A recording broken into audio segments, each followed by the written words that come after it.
तो फ्रेंड, आज के लेसन में आपका स्वागत है। हम बात कर रहे थे माइंड पावर के बारे में। तो आज हम समझेंगे कि हमने पहले वीडियो में देखा था कि कॉन्शियस माइंड और सबकॉन्शियस माइंड क्या है। आज हम ये जानने की कोशिश करेंगे जो हमारा सबकॉन्शियस माइंड है, जिसकी पावर 95% है, वो कैसे बना है, उसकी एक्चुअली ब्लूप्रिंट क्या है। तो आज हम उसे समझने की कोशिश करेंगे। तो पहले हम बात करते हैं 5 सेंस के बारे में। जो भी आज तक हमने सीखा है, हमने अगले वीडियो में बात की थी 3E के बारे में, एक्सपीरियंस, एजुकेशन एंड एनवायरनमेंट। अगर आपने ठीक से वो एक्सरसाइज की होगी, आपने लिखा होगा क्या आपका एक्सपीरियंस है, क्या आपके एजुकेशन, आपके बिलीव है, और क्या आपके सराउंडिंग एनवायरनमेंट है, तो आप अच्छे से रिलेट कर पाओगे। तो पहले बात करते हैं ईयर के बारे में।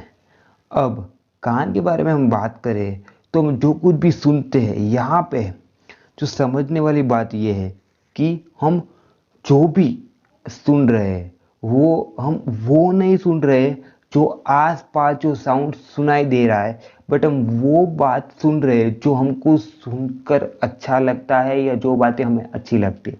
आप बोलोगे कैसे? मैं आपको एग्जांपल देता हूँ, आपको क्लियर हो जाएगा।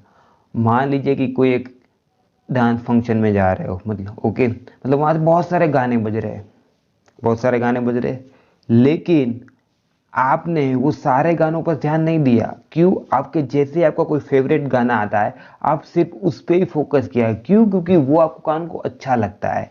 ऐसे हर एक बात में, जैसे मूवी में भी देखे कि आपको हर एक बात आपको सुन, लेकिन आपको जो डायलॉग डिलीवरी, जो भी एक डायलॉग है, वही आपको अच्छा लगता है। दूसरी बात करते हैं हम आँख के बारे में। अब इसमें भी ऐसा है, मान लीजिए कि आप एक बस में ट्रैवलिंग कर रहे हो, ओके, और आप बाहरी के जो विंडो सीट होते हैं उसमें आप देख रहे हो, लेकिन सब चीज़ पे आपका ध्यान नहीं जाएगा। आप उसी चीज़ पर आपका ध्यान जाएगा जो आपको देखने में अच्छा लगता है। मान लीजिए कि कोई शॉप है, वहाँ पे कोई अच्छी सी ट्रॉफी है, तो आप उसे आपका ध्यान जाएगा।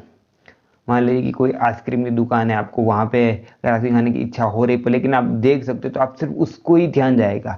तो मतलब कि सारी चीज़ों से ध्यान हटकर वही चीज़ पे आपका ध्यान जाएगा। ओके। अब बात करते हैं हम तीसरी सेंस की, जो है स्मेल। जैसे कि हम बात करते हैं कि आप कोई भी चीज़, मान लीजिए कि करेले की सब्जी है, उसका पता ही है सबको, उसका स्वाद कड़वा होता है, ओके। अब आप, अगर आपके घर में करेले की सब्जी अगर बना रहे हैं, अगर उसकी स्मेल भी आती है, तो आपको पता चल जाएगा कि नहीं, ये करेले की सब्जी बन रही है और मुझे नहीं खाना है। तो ये पावर होता है स्मेल का। अब बात करते हैं टेस्ट की। जो टेस्ट की हम बात करें, तो कोई भी चीज़ आपने पहली बार चखी और आपको अच्छा लगा या तो अच्छा नहीं लगा। मान लीजिए कि आपने गुलाब जामुन खाए, तो आपको टेस्ट अच्छा लगा। जैसे जैसे आप गुलाब जामुन दोबारा देखोगे ना, हो सकता है कि आप अभी खा नहीं पाओ, लेकिन आप जैसे ही देखोगे ना, तो आपके मुंह में पानी आ जाएगा। क्यों? क्योंकि वो जो टेस्ट की जो फीलिंग है ना, वो आपके सबकॉन्शियस माइंड में पड़ी हुई है और वो आपको हिट करेगी। अब बात करते हैं टच की। हम बात करते हैं फिजिकल टच के बारे में, या तो कोई व्यक्ति या वस्तु के बारे में, जो भी है। अगर टच, अब जो वो हमारे 5 सेंस के का भी एक पार्ट है। अगर आपको कोई भी चीज़ को टच करना अच्छा लगता है, तो आप बार बार वही चीज़ को आप फॉलो करोगे। कैसे? मैं एग्जांपल के बारे में बताऊँ कि आप मोबाइल है, बहुत सारी एप्लीकेशन है, बहुत सारी एप्लीकेशन है, सब में आप देखते हो, लेकिन सारी एप्लीकेशन आप रोज नहीं यूज करते। कौन सी एप्लीकेशन को आप टच करके ओपन करते हो?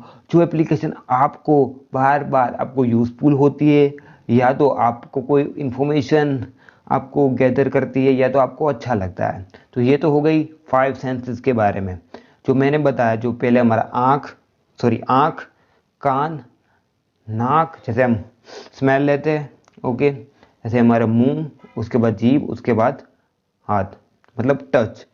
तो ये तो 5 सेंसेस। अब ये जो 5 सेंसेस है, उसको जो मिला के अगर एक कर दिया जाए, तो उससे अब जो ब्लूप्रिंट बनता है माइंड का, वो हम देखेंगे। तो ध्यान से सुनना कि हम ये 5 मिलाकर क्या चीज हमारे दिमाग को बनाती है।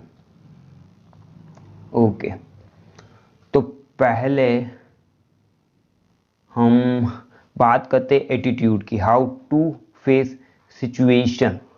अब सिचुएशन मानी क्या, हर एक के जीवन में प्रॉब्लम आते हैं, किसी को बड़ी प्रॉब्लम आती है, किसी को छोटी प्रॉब्लम आती है, लेकिन प्रॉब्लम के समय आपका बिहेवियर पॉजिटिव होता है नेगेटिव होता है, वो किस पर डिपेंड करेगा, वो आपके एटीट्यूड पे डिपेंड करेगा। मतलब कि आप जब पहली बार आपने वही सिचुएशन फेस की थी, ओके, उसमें आपको बहुत तकलीफ हुई थी, लेकिन वही सिचुएशन अगर दोबारा आएगी लेकिन उतने लेवल पे नहीं है, तो वही सिचुएशन आपको उससे ज़्यादा हर्ट कर सकती है। ध्यान लीजिए कि अब एक फिर एग्जाम्पल लगा लेते हैं। जैसे हमने पहले एग्जाम्पल की बात की थी, आप बाइक चला रहे हो, ओके, अगर हो सकता है कि बाइक थोड़ी सी फास्ट चलाई तो आपका थोड़ा एक्सीडेंट हो गया और आपको थोड़ी चोट लगी, ओके, लेकिन अब दोबारा जब आप फास्ट चलाओगे अपनी बाइक तो आपको माइंड बोलेगा कि नहीं तू फास्ट मत चला, क्यों, क्योंकि अगली बार तूने फास्ट चलाया था तो तुमको चोट लगी थी, तुमका एक्सीडेंट हुआ था। ऐसे माइंड इंस्टेंटली अब जब भी फास्ट चलाओगे ना तो इंस्टेंटली आपको कहना नहीं पड़ेगा, अब इंस्टेंटली आपको माइंड में थॉट आएगा। तो तभी आपको क्या करना है कि आपको करेज दिखाना है कि नहीं मैं चलाऊंगा, लेकिन जब रोड एकदम एम्प्टी होगा, मतलब कोई भी अदर व्हीकल नहीं होंगे, तो मैं फास्ट चलाऊंगा। मतलब तभी आपको आपको अपने आप को बोलना है। तो ऐसे आपको सिचुएशन एटीट्यूड आपको हेल्प करता है। एटीट्यूड किससे बनेगा है, जो अभी आप सुनते हो और देखते हो, यहाँ पे दो सेंस यूज होगी, जो आप देखते हो और जो आप सुनते हो, और जो भी उसके अकॉर्डिंग आपकी जो फीलिंग बनती है, जो डर की है या तो पॉजिटिव या नेगेटिव जो भी है, उससे आपका एटीट्यूड बनता है। दूसरी बात करते हैं हम बिलीव के बारे में। अब बिलीव क्या है कि भाई क्या सही है क्या गलत है, वो भी उसमें क्या यूज होता है, सेंस यूज होती है अपनी आंख। जो भी आप देखते हो आप उस पर विश्वास नहीं करते जो आप देखते हो, बट आप उस पर विश्वास करते जो आप ऑलरेडी मानते हो और अपने बिलीव के थ्रू आप देखते हो। ये थोड़ी लाइन अटपटी है लेकिन ये समझना बहुत जरूरी है। मतलब कोई भी चीज देखते हो, अगर आपको अच्छा लगता है, अगर वही चीज आप बार बार देखते हो तो वो आपका बिलीव बनता है। तीसरी बात करते हैं हम मेमोरी। अब बात करते हैं स्टोरी और माइंड। मतलब कि आप कोई भी सिचुएशन हो, कोई भी लाइफ की कंडीशन हो, वो उसके अकॉर्डिंग आपको कैसा फील हुआ। मैं यहाँ पे ये बात नहीं कर रहा हूँ कि सिचुएशन अच्छी थी या बुरी थी, लेकिन आप सिचुएशन में कैसा फील किया था, वो फीलिंग आपकी मेमोरी बनेगी। बेसिकली मेमोरी की बात की जाए तो बहुत बड़ा टॉपिक है, तो मैं थॉट में आपको बता दूं कि जो भी कोई मेमोरी कैसी होती है कि जो दो न्यूरॉन्स होता है, अगर कोई भी एक बात आप बार बार उसके बाद सोच थिंकिंग करते हो, तो वो जो दो न्यूरॉन के बीच जो कनेक्शन रहता है वो रहता है स्ट्रॉन्ग। अब जैसे कनेक्शन स्ट्रॉन्ग हुआ मतलब वो बात पक्की हो गई, तो वो बात आपकी सबकॉन्शियस माइंड में स्टोर हो जाएगी। और सबकॉन्शियस माइंड का पावर कितना है, 95%, ओके 95% है।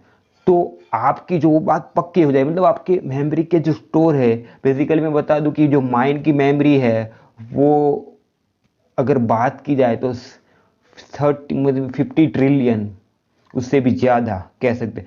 50 ट्रिलियन माने कि आप दुनिया की सारे बुक पढ़ लो तो भी जगह उसमें कम नहीं होगी, इतनी मेमोरी है। जो साइंटिफिक रिसर्च किया गया है मैं उसके अकॉर्डिंग बता रहा हूँ। अब बात है डिसीजन, नेवर कॉम्प्रोमाइज।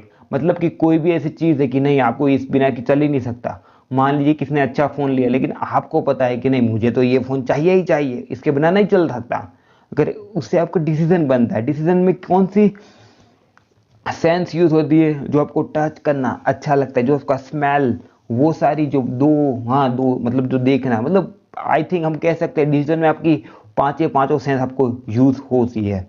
अब बात करते हैं next, language, how to speak. अब लैंग्वेज के बारे में मैं आपको बताऊं कि मैंने एनवायरनमेंट की हमने बात की थी कि अब जिसके साथ आप रह रहे हो, चाहे वो घर हो चाहे ऑफिस हो, मतलब जिसके साथ आप अपने रिलेशनशिप या अपने फ्रेंड्स या कलीग जो भी है जिसके साथ आप बातचीत कर रहे हो, उसके साथ उसके टोनालिटी, मतलब वो जिस तरह से बात करता है आप उसी टोन में आप उसे बात करोगे नहीं, लेकिन आप उसकी तरह ही आपकी जो माइंड की जो ब्लूप्रिंट है, मतलब बात करने का तरीका है, वैसे ही हो जाता था। तो हमने ये पहले मॉड्यूल में समझा कि हम ये 5 सेंस के द्वारा ये 5 आउटपुट कैसे यूज होते हैं और कैसे एटीट्यूड, बिलीव, मेमोरी, डिसीजन और लैंग्वेज बनता है। अगर आपको डाउट्स है तो मेरे फेसबुक पेज को आप ज्वाइन कर सकते हो और आप मुझे पूछ सकते हो, ओके, और यहाँ पे कमेंट में भी आप पूछ सकते हो। तो अब मिलते हैं फ्रेंड इस मॉड्यूल में। आपको कोई भी अगर डाउट्स है तो कमेंट में पूछ सकते हो। मैं आपको समझाने की कोशिश करूँगा। अब मिलते हैं अपने दूसरे मॉड्यूल के बारे में।